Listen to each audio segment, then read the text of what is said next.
Welcome to the deep dive.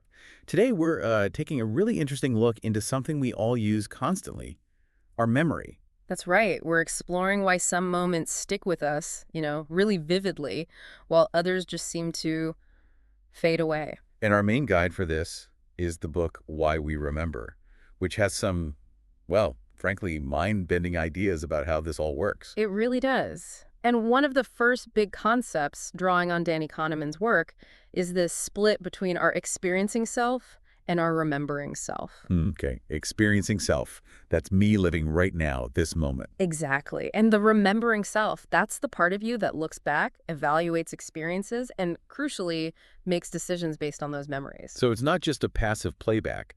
This remembering self is actually like steering the ship, Yeah. influencing what I choose for lunch, or even bigger things. Absolutely. Lunch, career choices, maybe even the values you want to instill. It's constantly referencing past experiences, or at least its version of them. Its version of them, that sounds important. It is, because the book points out that how we feel about a past event, looking back, is heavily influenced by this remembering self, sometimes even more than how we felt during the actual experience. Huh. You mean like that peak-end rule thing? Precisely. Our memory tends to grab onto the most intense moment, the peak, and how the experience ended. So a vacation that was mostly pleasant could be remembered badly if the flight home was a disaster. Wow, okay.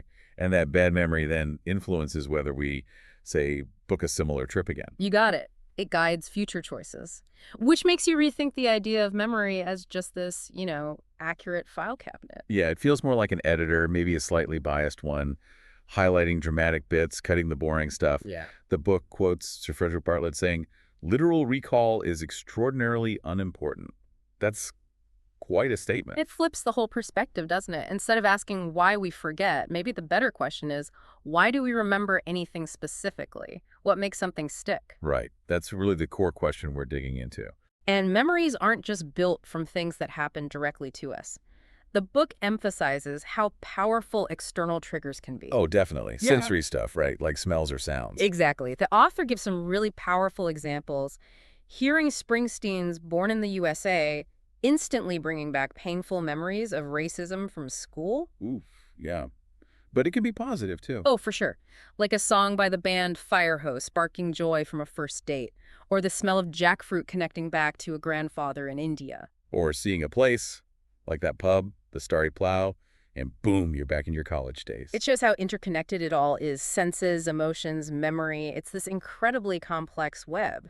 So given all this complexity, what's the main thing we want people to take away from this deep dive? What's our kind of mission here? Well, it's not about achieving perfect total recall. The book argues that's not even the point, maybe not even helpful. Right, like Bartlett said. Yeah, it's more about understanding how this remembering self operates, how it influences your relationships, your choices, your sense of identity, really. And maybe, just maybe, becoming a bit more intentional about what you hold on to. Becoming more conscious about the memories that guide you. Not trying to remember everything, but focusing on what matters. Exactly. It's about understanding the system to navigate it better. Okay, so wrapping up our main points. The purpose of memory isn't flawless recording. No, not at all. It's more like a dynamic guidance system, helping us make sense of things, plan for the future, build our story. A guidance system built on connections in the brain, yeah. Like the book explains with babies learning language. That's a great illustration. Those neurons firing, strengthening connections. Is it bath or path? Yeah. It's constant adaptation, neuroplasticity, pathways getting stronger with use. Our brains are literally being rewired by what we pay attention to and repeat. And attention is key. Think about walking in the door after work, so much happening. Sounds, sights, smells, what you actually focus on, even for a second. That's what has a shot at becoming a lasting memory. The rest is just noise. Pretty much. Your attention acts like a gatekeeper. And the book also talks about different types of memory, right?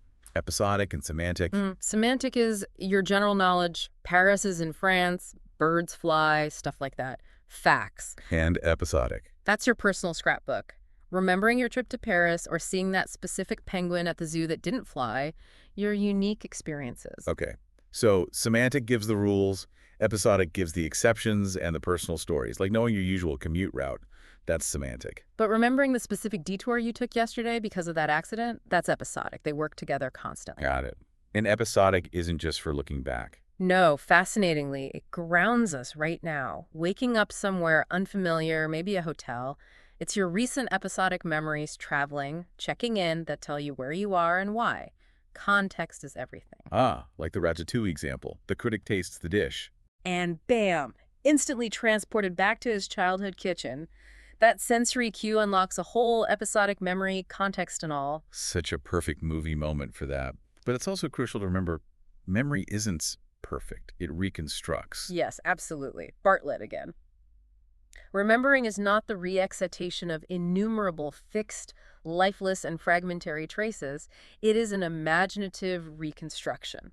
We rebuild the past each time we recall it. We piece it together using fragments, maybe filling gaps based on what we know now.